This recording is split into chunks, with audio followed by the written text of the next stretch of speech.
ప్రియులారా, అతి పరిశుద్ధుడైన యేసయ్య నామంలో మీ అందరికీ శుభాభివందనములు. ఈ దినపు యేసయ్య కృపావాక్కు అపోస్తులుల కార్యములు 13వ అధ్యాయము 22వ వాక్యము. మరియు ఆయన, నేను యెషయి కుమారుడైన దావీదును కనుగొంటిని. అతడు నా ఇష్టానుసారుడైన మనుషుడు, అతడు నా ఉద్దేశములన్నీ నెరవేర్చునని చెప్పి అతనును గురించి సాక్ష్యమిచ్చాను. ప్రియులారా, ఈ రోజున అనేకులు వారి ఇష్టానుసారముగా, వారి ఉద్దేశపూర్వకాలుగా జీవిస్తూ వారి నిత్య జీవితంలో, వారి ఆత్మీయ విశ్వాస జీవితాలలో ఎన్నో నష్టాలను రుచి చూచిన అనుభవాలు లేకపోలేదు.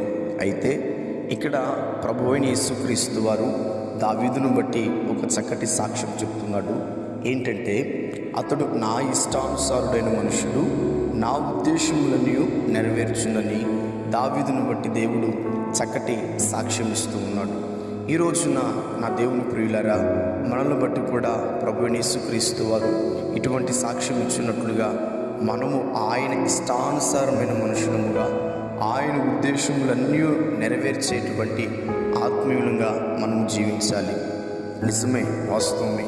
ఈ రోజున మన ఆత్మీయ విశ్వాస జీవితంలో సాతాను అయినటువంటి అపవాది మనలను స్వాధీనపరుచుకొని దేవునికి ఇష్టమైన వారముగా, ఆయన ఉద్దేశాలను, ఆయనకి ఇష్టానుసారమైనటువంటి ఆత్మీయులంగా జీవించకుండా, బ్రతకకుండా వాడు మన మీద వాడి తంత్రములను ప్రయోగిస్తూ ఉన్నాడు. అయితే ఈ రోజున దావీదు వలె మనము కూడా ఆయనకి ఇష్టానుసారమైనటువంటి బిడలముగా, ఆయన ఉద్దేశములన్నీ నెరవేర్చేవారుగా దేవుడు ఇట్టి కృప ఈ రోజున మనకు అనుగ్రహించి ఆయన కృప చేత నడిపించునుగాక. ఆమేన్.